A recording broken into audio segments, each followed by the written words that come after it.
So we are very, very happy today to be welcoming back Dr. Melanie Sisti from the Weill Cornell Medical College. She will be talking to us today about anxiety and anxiety disorders. And I'm happy to be back and to give this timely talk about anxiety, because I think we are living during anxious times. And I certainly notice that both socially and in the patients that I see here, that people are just feeling a little revved and want to know sort of what to do with that anxious energy. Understanding anxieties. So I thought I would start by just sort of giving an overview of how I'm going to speak about anxiety. So first, we're just going to talk a little bit about feeling anxious versus having an actual anxiety disorder in terms of how I think about an anxiety disorder as a physician, like a diagnosis versus a feeling. I'll talk a little bit about the symptoms that people experience when they're experiencing anxiety, the common anxiety disorders, and then a little bit about what to do, like coping skills and techniques and other treatments that are available for anxiety. So what is anxiety? Sometimes when I see people, they come in, they're saying, I'm feeling so anxious, or I'm really nervous about something. And one of the things that I try to figure out is this an anxiety disorder or is this an emotion? There's no way to eliminate anxiety completely from our lives. Anxiety is a normal human emotion that all people experience, just like happiness or sadness or even just being tired. This is sort of just a basic function that, actually would be dangerous to eliminate. There are even sort of stories or cases of people who have, rare injuries to the brain, whether it's strokes or tumors, that actually take away their brain's ability to create that anxious feeling. Those people really live dangerous lives because they don't have any inhibition. They don't feel nervous about crossing the street against the light. They don't feel nervous about, what's going to happen if I oversleep and I don't show up to work. We need anxiety to drive us a little bit, to stay in line, to stay alive, to stay, employed or accountable in some ways. So it is a normal response to stress. It becomes a disorder when it starts to disrupt daily life. And that can sometimes be hard to measure because nothing in life is really so black and white. There can be a lot of gray area where, you start to think maybe this is taking on a little bit more of a role. It's really getting in the way of me functioning, but it can definitely be something that's insidious, that can be gradual. But some of the things we look for when differentiating this is that normal anxiety is usually pretty proportional to stressful situations. So,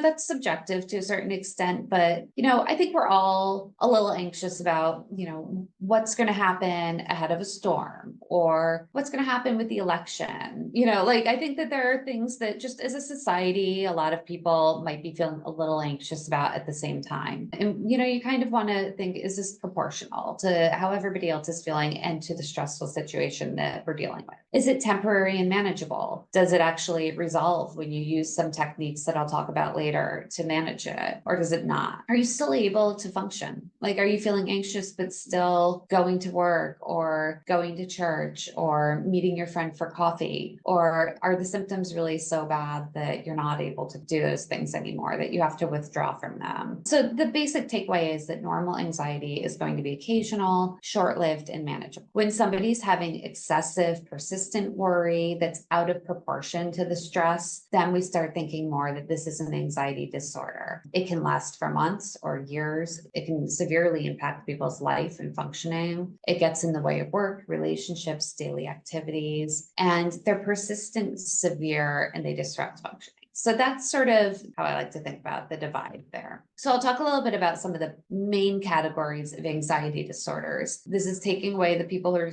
feeling a little anxious in an anxious situation. And really when I start to think about, this is a diagnosis, this is something that we kind of label as an anxiety disorder. And there are a number of different kinds of anxiety. People who have one type of anxiety might not have any of the symptoms of some of the other disorders, or they may.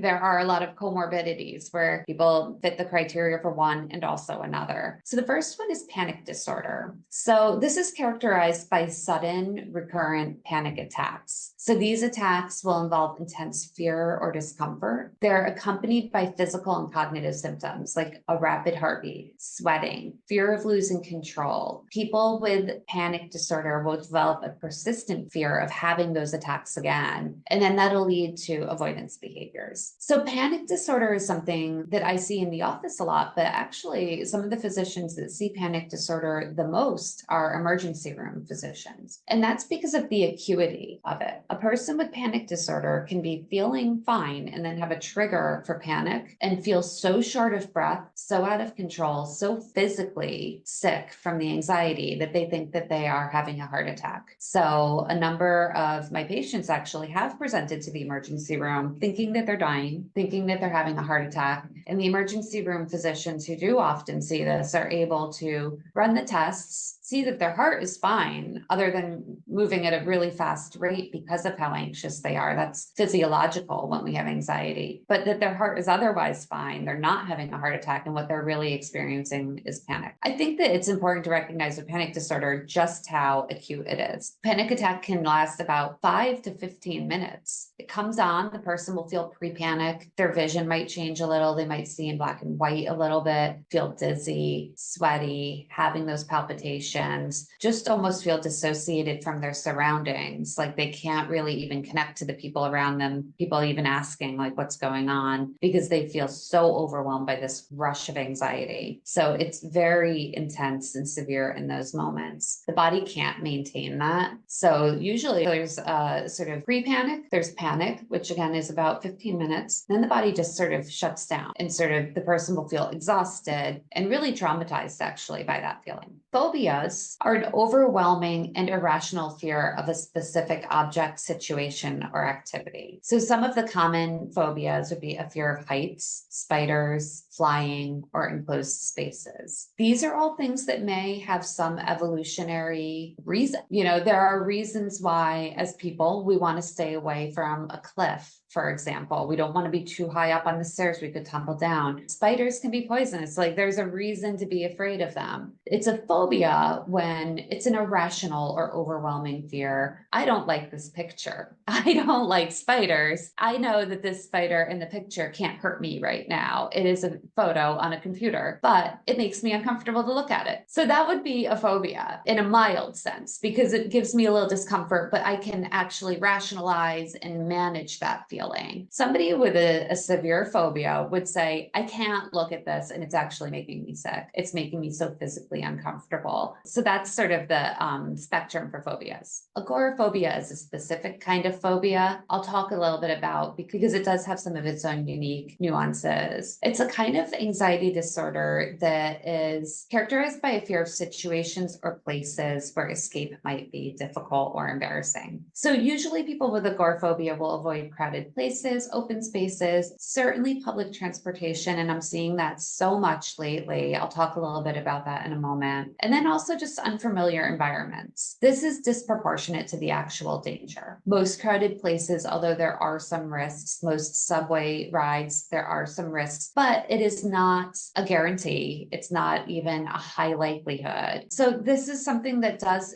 impair somebody's daily functioning and quality of life. Humans are social beings. So for most people, it is necessary to go out into the public. It is necessary to use transportation. It is necessary to go to the grocery store. There are ways around it, but that's not really evolutionarily how we've evolved to function as humans. So I think when you just sort of try to think about getting back to the roots of how to function in society, agoraphobia can be really significant for these people. When people have agoraphobia, they will experience panic attacks or intense anxiety facing these situations. They'll engage in avoidance behaviors such as refusing to leave home or only going out when they have a trusted companion with them. They'll also experience rapid heartbeat, sweating, trembling, dizziness, and shortness of breath. And they can feel really helpless or embarrassed, like they're trapped. So I've had a number of people come in and tell me that they really can't take public transportation anymore. Part of that is because there are scary stories that happen on the subways. Another part of it is that we have 24-hour news cycles right now that expose us constantly at the push of a button to every bad story. These are stories that get a lot of attention. These are going to be headliners if somebody, God forbid, gets pushed on a subway, or there's some sort of scary thing that happens on the subway that will get people's attention. So I am seeing more and more, as there's a lot of news coverage for this, that people, even though they have not had a personal firsthand experience of something like that on the subway, are just feeling like they don't even want to go. They're afraid to do it. They want to figure out a way to get transportation. And that can be really challenging. Taking a taxi or an Uber everywhere in the city is just not possible for most people. And so that ends up meaning that their lives get smaller and they have to stay home. And I think that that's a general theme for people who experience agoraphobia, that they pull back, they avoid. And by avoiding it, then it becomes even more challenging in those moments when they do have to do those things to do it. They don't have a sense of mastery, and the world just gets smaller and smaller for a person who's dealing with these symptoms. The next common anxiety disorder is generalized anxiety disorder. And these are people who feel pretty anxious and very worried for most of the day. It's excessive to the situation, it's not controllable, and it's about most things. There doesn't have to be an anxious situation or an anxiety provoking thing happening in the person's life. They'll find something to worry about. They're worried about their family members. They're worried about their family members' marriage, about their health, about finances, about work, about what if this, what if that. Their brain is able to just come up with any kind of scenario and how it could go wrong, and then spend a lot of time up at night thinking about that and what we call ruminating on that. Physical symptoms of generalized anxiety can include restlessness, fidgeting, feeling exhausted, constant muscle tension, shoulders up here all day, feeling irritable and short-tempered, having a hard time concentrating. When you're anxious, it is very hard to focus on any task at hand because the anxious thoughts will keep coming in. Sleep disturbances are very common, and gastrointestinal discomfort is also common. This tends to be chronic. It lasts for months, although they can coincide. They can both occur in one person. This is sort of one that I think of as on the other end of the spectrum from panic disorder. A person with panic disorder can feel fine most of the time and then have a trigger and have a severe acute panic. A person with generalized anxiety may never have panic, but they feel this high level of anxiety all the time. Often people will notice this is an anxious person. They feel tense. They're always a little worried. Their mind's always on something. So I kind of think of them as opposite ends of the spectrum. But again, many times people can have both. So they're not mutually exclusive. Social anxiety disorder or social phobia is an intense fear of or anxiety about social situations specifically, or performance situations. So that can include avoidance of social interactions, public speaking, situations where a person could be scrutinized. These are people who will never want to get up on stage. Some people light up on a stage. Some people are a little uncomfortable. That's not uncommon. And then some people are absolutely terrified of that and can't do it. Other people are comfortable, even though they have social anxiety. They can get on a stage, but what they could never do is go on a first date. Forget it. They would never be able to do that. It's too uncomfortable. They'd feel too anxious. So it can sort of play out in different ways, or it can include all of those things. The physical symptoms include trembling, sweating, rapid heartbeat, nausea, and difficulty speaking. So these people will sometimes just really get tongue-tied and sort of just not be able to get their thoughts together in a social interaction. They'll have negative thoughts, self-criticism before or after social situations, like, don't screw this up. You're going to say the wrong thing.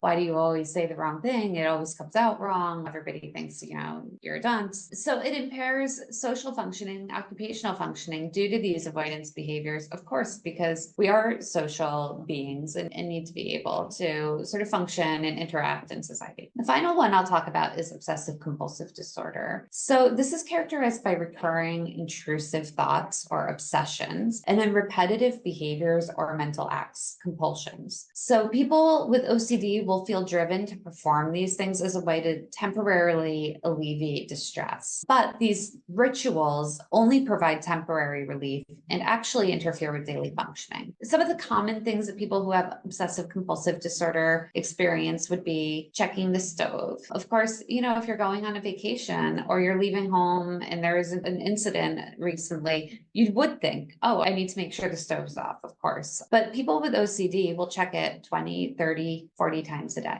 Another common one is hand washing or fear of contamination. We saw more of this actually during COVID. This compulsive cleaning and this fear of this unknown sort of new virus really sort of triggered a lot of people who already had these tendencies.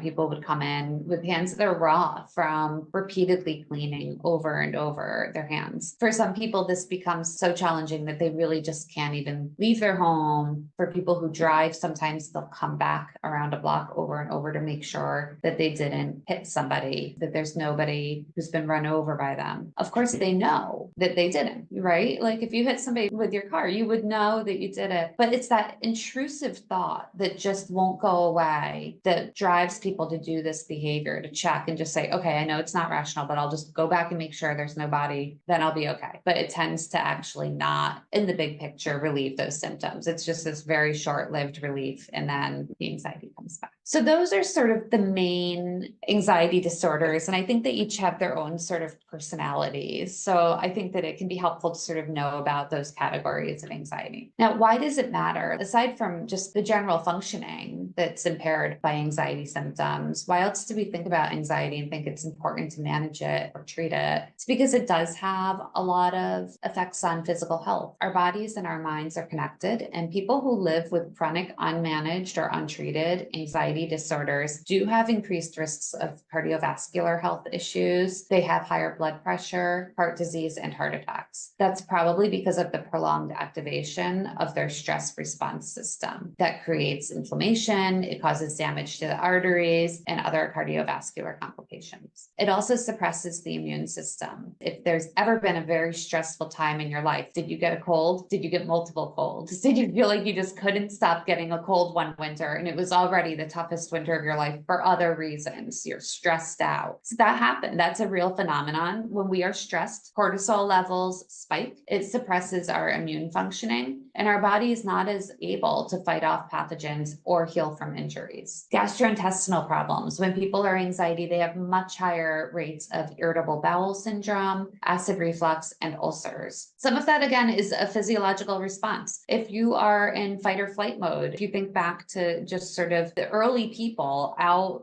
trying to hunt and gather and live life, if you are in a high anxiety state because there's some sort of potential harm, like an animal is going to attack you, then your body is going to shut down its eating mechanism, right? When you're being chased by a lion, you're not also thinking about eating a hamburger. That all turns off. So this really disrupts that flow of the GI system when people are feeling that high level of anxiety chronically. Same thing with the musculoskeletal system. Headaches, jaw pain, back pain, all very common for people who have chronic anxiety. That's from the tensing. It causes muscular spasm. It's very common to see comorbidities there. Also, people just with generalized chronic pain and anxiety, we see a lot of sort of increased rates of both of those conditions coinciding. Those are some of the main anxiety disorders and the reasons why it matters. So I thought I'd talk a little bit about just what you can do. How can you manage feeling anxious? Whether you're feeling just anxious or whether you're thinking,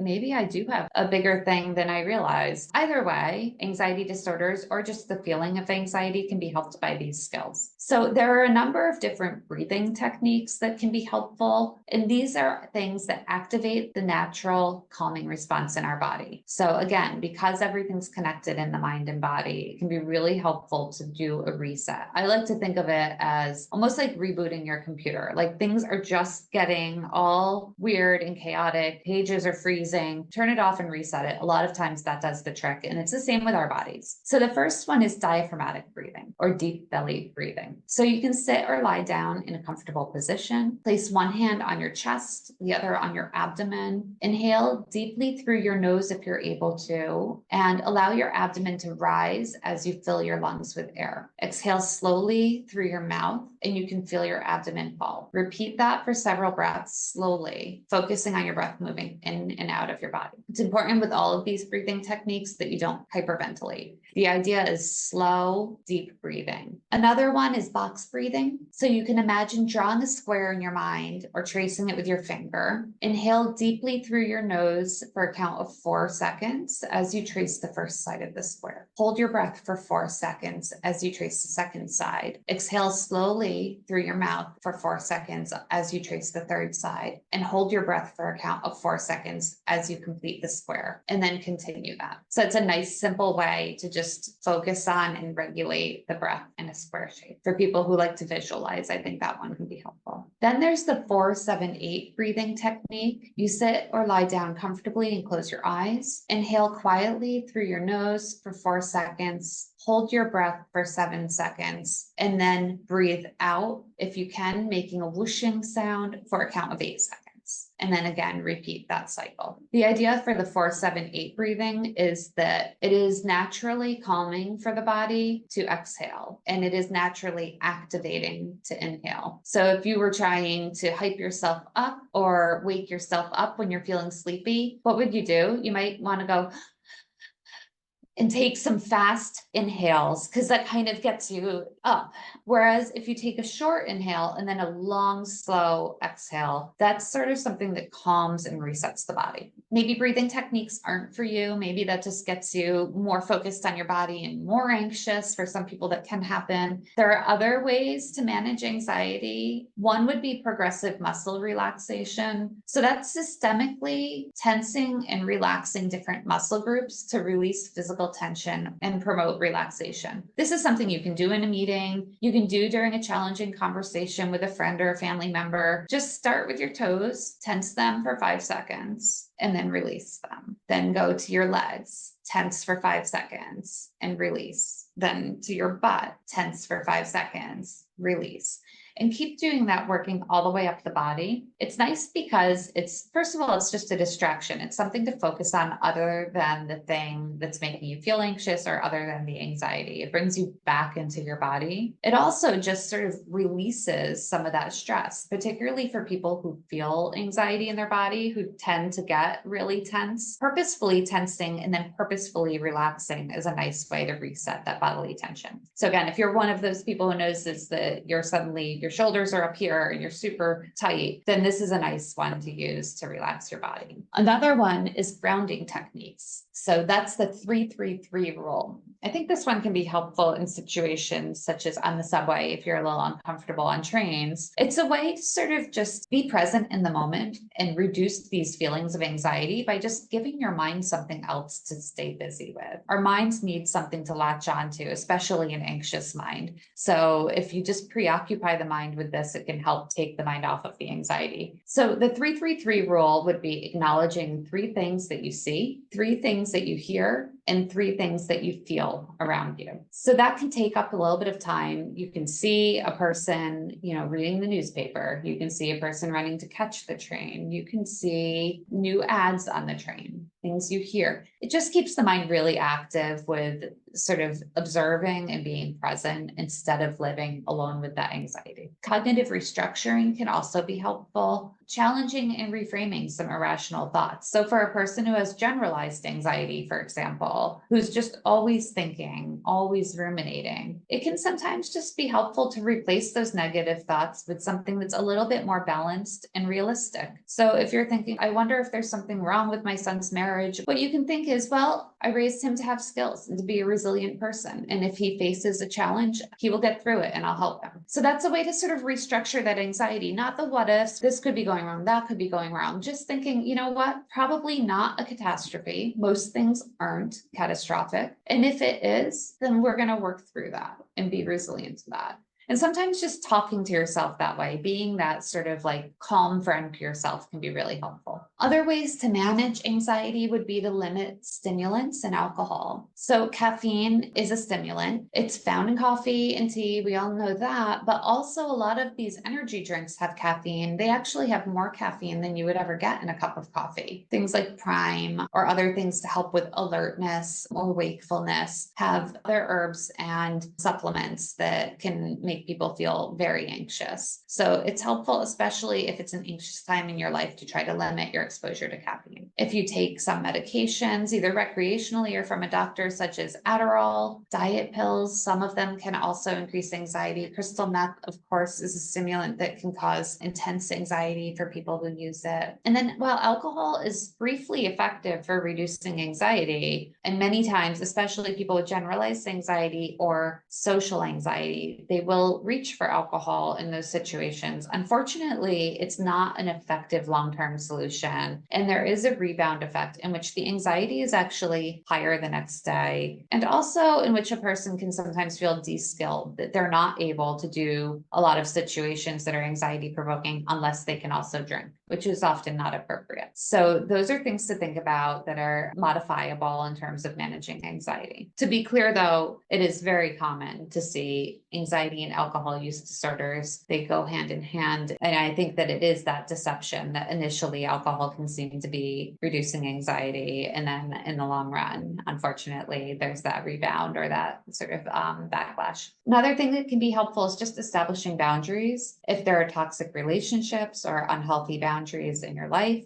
or if there's work overcommitments or other kinds of overcommitments going on, it's important to just sort of recognize on your own sort of what your limits are with those things, and then just setting that expectation with the people or the situations that are causing that stress. That's often easier said than done, but it can be helpful to sort of self-examine and think about that and figure out where your line can be so that you can set that limit. So other ways to self-manage anxiety, I want to give a couple of resources actually for this. And I know that the New York City Parks Department, Shape Up New York City have great resources for exercise. And I think that sometimes exercise can be challenging because there is a little bit of gatekeeping. A lot of classes and a lot of exercise programs can be really costly and not realistic. However, the New York City Parks Department actually does have some pretty good programming. Shape Up New York as well does. And I do this myself, using YouTube can be really helpful. Sometimes when I'm at work and I'm just thinking, I'm doing a lot, I'm feeling a little stressed, I take a 10-minute break, just go to YouTube and find something quick, just a 5-minute standing leg routine, just to sort of get a couple lunges in, get my blood flowing again. It can help with focus to just have those quick little, what we call fitness snacks. Exercise is evidence-based for helping with anxiety. So this has been well studied where they have two groups and they compare the groups, and they've used all of these things that I have categorized here. And then they have people who do not use these techniques, and they have found that this does effectively reduce anxiety symptoms for people. So the first one would be aerobic exercise, activities like walking, jogging, cycling. The evidence supports at least 30 minutes a day, and this releases endorphins and lower stress hormones like cortisol. So 30 minutes a day of jogging or cycling can be challenging, but for most people living in the city, 30 minutes of walking can be possible. So that's one to think about. Another would be yoga. Combining the postures and the breathing and mindfulness in yoga can reduce anxiety symptoms. I like yoga because it is a guided way of moving through some of these postures and using the mindfulness skills. Mindfulness can be a technique for reducing anxiety, but I do think that without the guided sort of support in that you get in a yoga class, it can be kind of challenging to try to just be mindful or practice mindfulness. Tai Chi, it's a Asian Chinese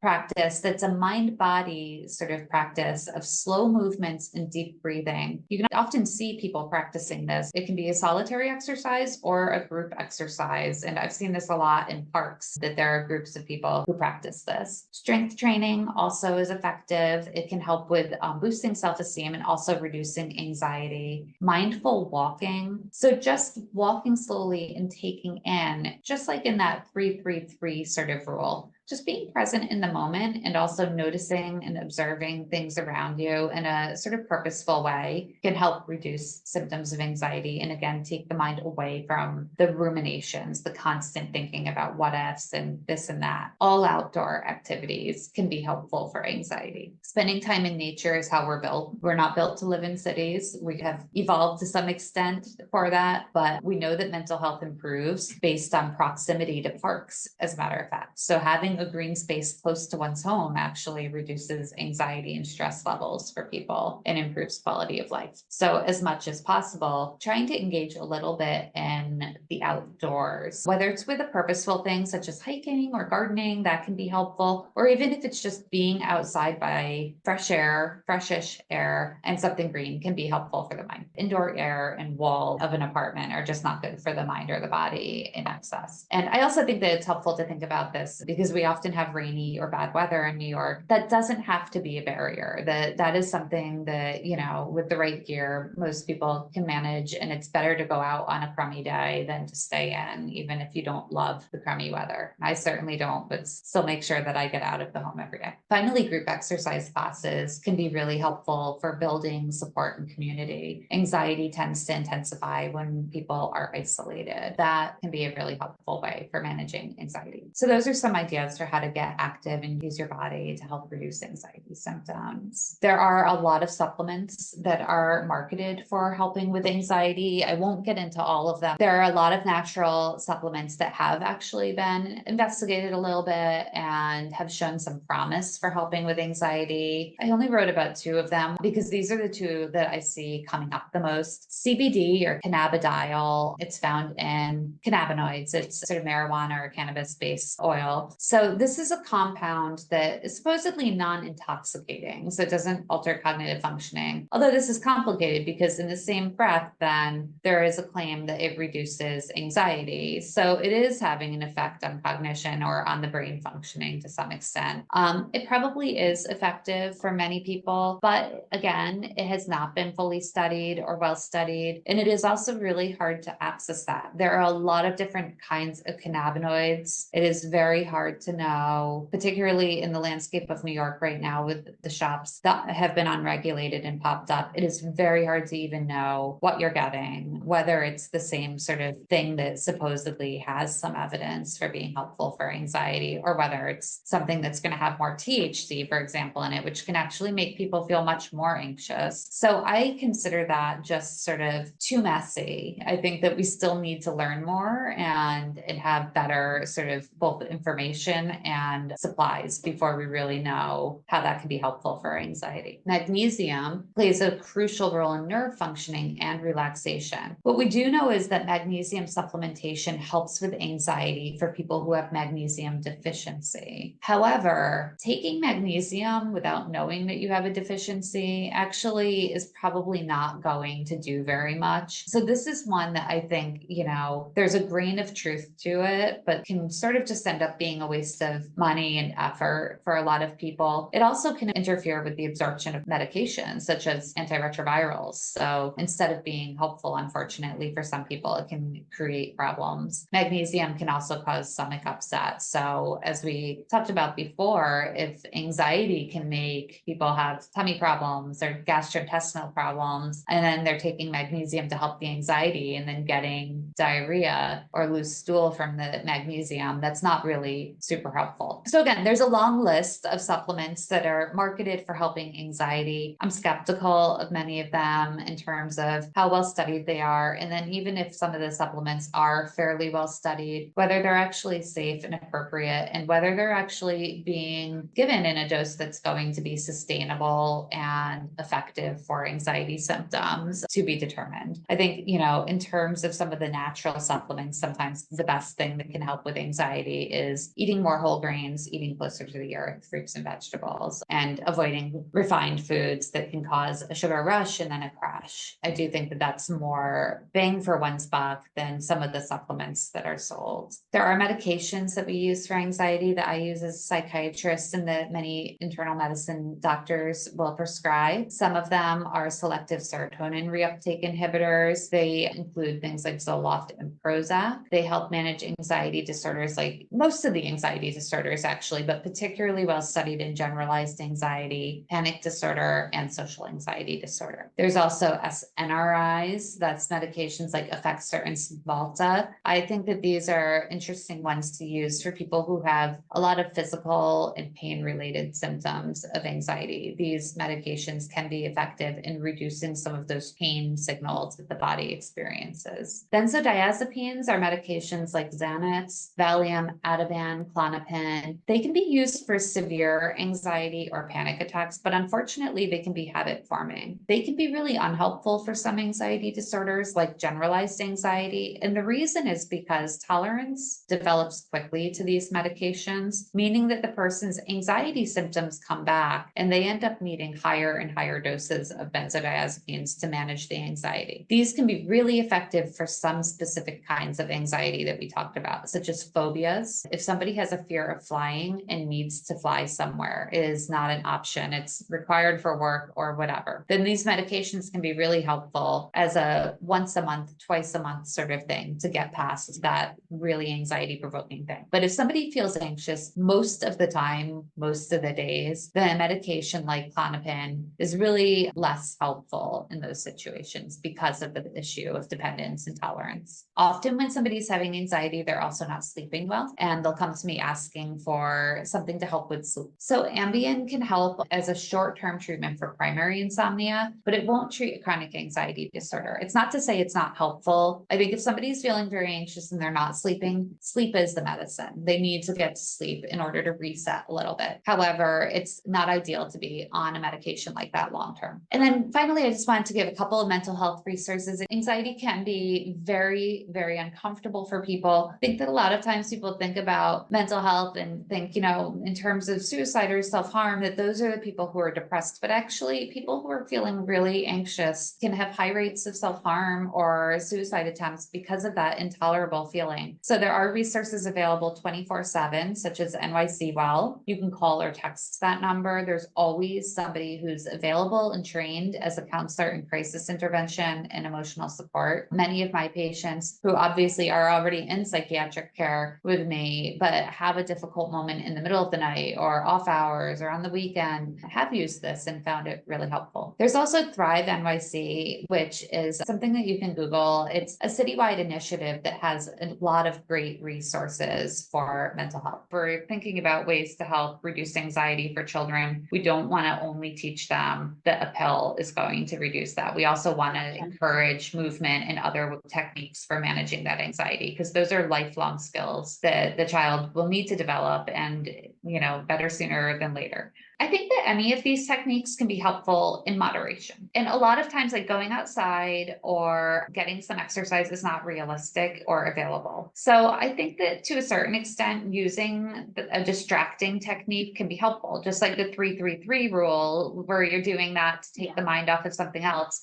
I do think phones can be really helpful for just sort of helping in a moment of crisis to just sort of check out a little bit. What you don't want to do is find that you're only checking out, because anxiety, again, can sometimes be something that we do need to attend to. And you don't want to overuse any skill, especially a checking out or a dissociating skill too much. And then that creates its own separate issue. There are opportunities on the phone, like there are some mindfulness apps, there are breathing apps. I have seen a lot of people use this sort of breathe thing where all you have to do is a button and it'll take you through the breathing. And it does the little circle or like some sort of graphic that animates it. So I think that those are great. And I think that we can use, like anything, technology can be really helpful and can really augment our lives. And in that way, I think it can help. But then also it's always helpful to examine, like, how is this serving me? And what are some ways that this could be actually disabling me or making it harder for me to deal with situations? It can be really helpful to sort of practice the different ones, because different things resonate. Some people find the breathing so helpful, and other people say, oh, now I feel like I don't know how to breathe. Like I'm feeling more anxious. It helps to test out different things and see what works well for you. It also helps to test out different things so that they're available to you when you're anxious. Because the hardest thing sometimes when we're feeling anxious is figuring out what you can do. So it does help to sort of think about this and use it and anticipate before you're in an anxious situation.